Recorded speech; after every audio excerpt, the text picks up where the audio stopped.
¿Se puede pensar que el problema es que eso se mide en un plazo más largo, los resultados, que en un periodo de 4 años de gobierno? Los plazos cuentan, no vamos a decir que no, los plazos cuentan, sería acudir a la magia, esperar que en 2 años todo cambie, pero yo creo que a nosotros nos está faltando hacer un conjunto de cosas que en otras partes del mundo se hacen y que aquí no. Cuando uno mira cuál es una de las principales conclusiones que en los últimos 15, 20 años en todo el mundo se ha sacado, es la siguiente. A la buena educación no la produce el dinero, a la buena educación no la producen los grandes organigramas de los sistemas educativos, a la buena educación ni siquiera la producen los buenos docentes individualmente considerados, porque si uno toma un buen docente, bien formado, bien inspirado, bien motivado, y lo mete en un lugar horrible para trabajar donde no tiene ninguna posibilidad de desarrollar sus proyectos y de sentirse a gusto, lo más probable es que 10 años más tarde uno tenga un docente desmotivado. Todo lo anterior son condiciones necesarias, pero no son condiciones suficientes. ¿Qué es lo que produce educación de calidad? Establecimientos que consiguen funcionar como comunidades educativas. Y eso significa una serie de cosas. Significa establecimientos que están identificados con un proyecto, creen en una manera de hacer las cosas y tienen la libertad para poder hacerlo. Ahora, el concepto de comunidad, ahora nos vas a explicar un poco más a qué te referís, pero naturalmente es contradictorio con la centralización educativa que tiene el sistema educativo uruguayo, ¿no? Totalmente, y esa es la clase de cosas que tenemos que revisar. Más autonomía para los centros, para las comunidades educativas, por ejemplo, pienso que... Exactamente, por ejemplo, una de las cosas a las que deberíamos orientarnos es darle más libertad a los establecimientos para que desarrollen sus propias prácticas educativas, sus propios métodos, sus propias maneras de hacer las cosas, sus propias formas de funcionamiento y su propia cultura institucional. Ahora, esto ya se vive en los colegios privados, o no sé si en todos, pero en buena parte de los colegios privados hay un sentido de comunidad educativa que involucra a los docentes, a las autoridades, a las madres y los padres y a los alumnos en torno a algunos valores centrales, ¿no? Dentro de límites bastante estrictos, porque la inmensísima mayoría de los colegios privados del Uruguay son colegios habilitados. Eso significa que están obligados a aplicar los mismos programas que aplican los institutos públicos. Si quieren diversificar, si quieren hacer las cosas distintas, el instrumento que tienen para hacerlo es ampliar horario. Y luego de haber cumplido con lo que las autoridades públicas les exigen hacer otras cosas. Pero ampliar horario significa aumentar costos. Aumentar costos significa aumentar matrícula. Y eso es algo que solo puede hacer una pequeña proporción de los establecimientos privados. Hay que tener presente que en Uruguay hay cientos y cientos de establecimientos privados. De vuelta estamos en lo que decía Pepe Rila, ¿no? Que aquellos jóvenes o niños de las familias más ricas reciben más educación y mejor educación en términos generales que lo de las familias más pobres. Es totalmente así, y lo que hay que agregar es eso no es por casualidad, ni es porque haya alguien perverso que haya querido que eso sea así. Eso es porque hemos organizado mal las cosas y entonces estamos generando resultados que nadie quiere. Nadie quiere que eso sea lo que ocurra, pero eso es lo que ocurre. Ahora vamos a ampliar un poco ese concepto, vas a ampliarlo tú, pero cerramos este bloque con otro fragmento de la entrevista con Rodrigo Arocena, el rector de la Universidad de la República, donde dice un concepto que también hemos aprendido, lo hemos escuchado tantas veces y hemos intentado incorporarlo recientemente, que es el de que no hay que dejar de aprender nunca.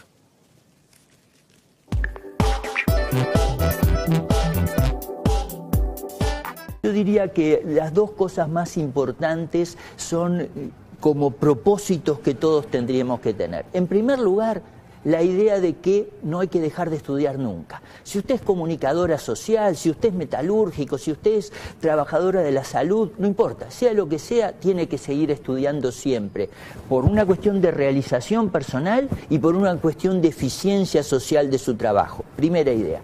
Y segunda idea, hay que ir conectando los mundos de la educación y el mundo del trabajo. Nosotros desde el mundo de la educación tenemos que vincular más a los estudiantes con el mundo del trabajo. Y a la inversa, la gente tiene que acostumbrarse a que parte del trabajo es seguir estudiando. Esas dos ideas son las que enfatizaría con mayor vigor.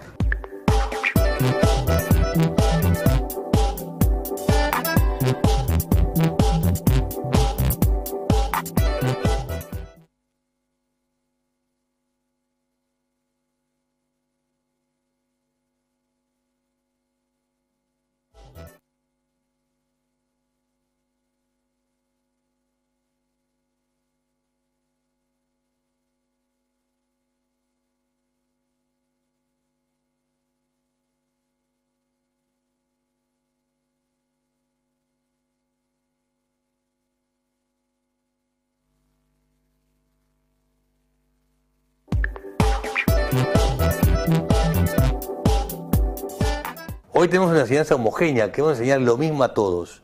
Y creo que el cambio está en decir, bueno, ¿a dónde queremos que todos lleguen?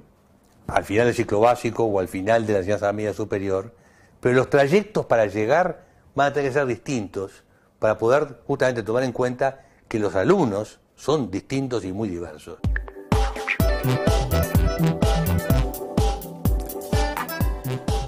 Fíjate qué interesante esto que decía Vilaró, tiene que ver con lo que tú señalabas. Los trayectos tienen que ser distintos. El trayecto es la currícula, ¿no? Es decir, aquellos contenidos que reciben las alumnas y los alumnos a lo largo de los años que pasan en el sistema educativo. Sin embargo, pienso en algún televidente que puede decir, pero ¿qué quiere decir Loaira? Que cada colegio, que cada escuela, que cada maestra o profesor enseñe lo que se le antoje.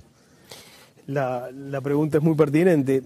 Hay un cambio que nos falta hacer a los uruguayos que consiste en abandonar porque esto existió, se inventó en otras partes, nuestro familiar, en todo caso, sistema de planes y programas de estudio, por un sistema de objetivos pedagógicos. ¿Qué son los planes y programas de estudio? Bueno, lo que todos conocemos. Hay un papel que dice que en el curso de geografía de segundo año del liceo hay que tratar este tema, luego este otro. Cuando se llega a mucho detalle, incluso se establecen las horas. Eso es una cosa que viene muy lejos. Eso viene de la reforma educativa francesa del siglo XIX, que tenía un ideal. El ideal era que el mismo día, a la misma hora, se estuviera dando la misma lección en todas las escuelas de Francia. A fines del siglo XIX eso se consideraba algo extremadamente bueno. Es escalofriante, visto así, ¿no? Bueno, y lo ese que hemos nivel descubierto, de regulación. Claro, y lo que hemos descubierto desde fines del siglo XIX hasta hoy es que si usted da la misma lección, la misma clase, a grupos de alumnos muy distintos, digamos, a chicos de un barrio favorecido de Montevideo, a chicos de un barrio periférico de Montevideo, a chicos de una ciudad del interior y a chicos del medio rural en el interior, por más que uno haya dado la misma lección, si después se evalúa lo que esos chicos recibieron e incorporaron, va a ser completamente distinto. Porque nos pasa a todos, lo que recibimos, lo que retenemos, lo que somos capaces de entender, lo que nos atrae, tiene mucho que ver con el bagaje que ya traemos adentro. Y alumnos diferentes traen bagajes diferentes. Por eso la tendencia en muchas partes del mundo y sobre todo en aquellos países que están teniendo buenos resultados fue sustituir esa idea de planes y programas por la idea de objetivos pedagógicos. Lo que hay que lograr es que un chico a los 10 años de edad haya incorporado las siguientes destrezas matemáticas, haya alcanzado el siguiente nivel de lectura y el siguiente nivel de dominio de la lengua escrita, haya incorporado los siguientes conocimientos de historia, de geografía, y eso lo vamos a evaluar. E importa que todos lleguen a ese punto. Esto ya se aplica en Uruguay, por ejemplo, en las universidades privadas, lo de los objetivos pedagógicos. Sí, eso se aplica en algunos colegios privados también. Pero siempre cumpliendo con lo que le exige la habilitación de la ANEP. Pero lo que hay que entender de este modelo es, bueno, la tarea de decidir cuál es el trayecto para llegar a ese fin que se ha establecido. ¿Cuáles son los medios más adecuados para entrar en comunicación con ese grupo de alumnos? ¿Cuáles son las metodologías que van a permitir articular con la cultura en la que esos chicos crecen? Eso es tarea de los docentes. Ahora, ¿eso se puede aplicar también en un sistema público de educación, en las escuelas, en los liceos, tal como lo conocemos nosotros? Se hace en muchísimos países del mundo. Y tiene un efecto muy notable. Está bien, pero eso no lo puede hacer, es decir, por ejemplo, un docente que da clases en 3 liceos distintos. Hay que cambiar una serie de cosas, pero incluso un punto importante es, una consecuencia de esto es una revalorización enorme de la función docente. Todos sabemos, un problema que tenemos hoy en Uruguay es que la función docente se nos ha desvalorizado, ha perdido prestigio, ha perdido capacidad de atraer a mucha gente. Ha perdido prestigio y capacidad de atraer porque recibieron y todavía reciben sueldos muy bajos. Los sueldos docentes han subido bastante en el Uruguay en los últimos años y hay algunos estudios comparativos que muestran que en América Latina no estamos mal. Con los últimos aumentos salariales. Exacto, con lo que hoy están percibiendo los docentes. Hay un problema más bien de imagen de la profesión, un problema de que para mucha gente joven que tiene que elegir qué va a estudiar, la tarea docente no es suficientemente atractiva. ¿Por qué? Bueno, porque una consecuencia del sistema de planes y programas es que reduce al docente a una especie de correa de transmisión. Los que deciden qué se va a enseñar y cómo se va a enseñar son las autoridades educativas. El docente simplemente es un señor que aplica. Está bien, pero para esto es que los gremios docentes planteaban la autonomía y el cogobierno, es decir, para tener un rol de mayor incidencia en los organismos de decisión. Yo creo que ahí se están confundiendo dos cosas. Una cuestión es los docentes decidiendo en aquellas áreas de su especificidad profesional. Y otra cosa es los docentes gobernando la educación. Son cosas distintas. Ahora después, si querés, vamos con eso, pero me quería detener en otro aspecto porque en este otro fragmento que vamos a ver de la entrevista con José Arriguela, él dice justamente que apostaría fuertemente a la calidad de los docentes y además a orientar los recursos de los mejores docentes en aquellas áreas de la sociedad donde, por razones de la pobreza o de la exclusión social más se necesita.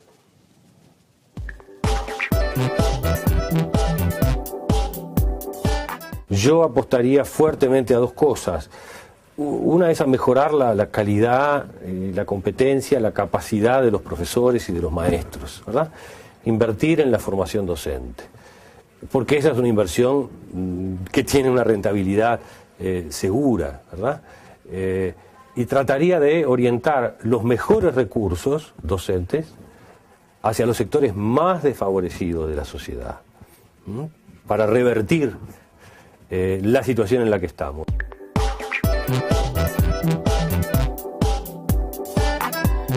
Pablo, ¿por qué Arriguela dice para revertir la situación en la que estamos tenemos que asignar los principales recursos a quienes más lo necesitan? ¿No es eso lo que ocurre? Es decir, ¿no es que la escuela pública, el liceo público llega justamente a quienes más lo necesitan? Porque quienes menos lo necesitan tienen otros recursos, mandan a sus hijos a colegios privados. Lo que ocurre es exactamente al revés. Si uno mira, por ejemplo, cómo se distribuyen los docentes en las escuelas públicas, pongamos el caso de Montevideo, que es un caso donde uno ve bien el fenómeno, uno se encuentra con que los docentes con más experiencia, con más trayectoria, con más formación, están concentrados en las escuelas públicas de los barrios más favorecidos, básicamente los de la costa montevideana. Y en las escuelas de los barrios más necesitados es donde están los docentes con menos trayectoria, con menos experiencia, frecuentemente con una formación menos sólida. ¿Y por qué ocurre eso? Porque tenemos un sistema de elección de cargos que funciona como un ranking. El docente que está en el primer lugar puede elegir cualquier escuela, el que está en el segundo lugar puede elegir cualquiera menos el que eligió el primero y así sucesivamente. Y ese ranking básicamente funciona en base a la antigüedad. Como no tenemos una gran diversidad pedagógica, el único criterio para elegir que tienen los docentes son las condiciones de trabajo. Voy a elegir la escuela que queda en un barrio más seguro, en lugar de ir a un barrio menos seguro.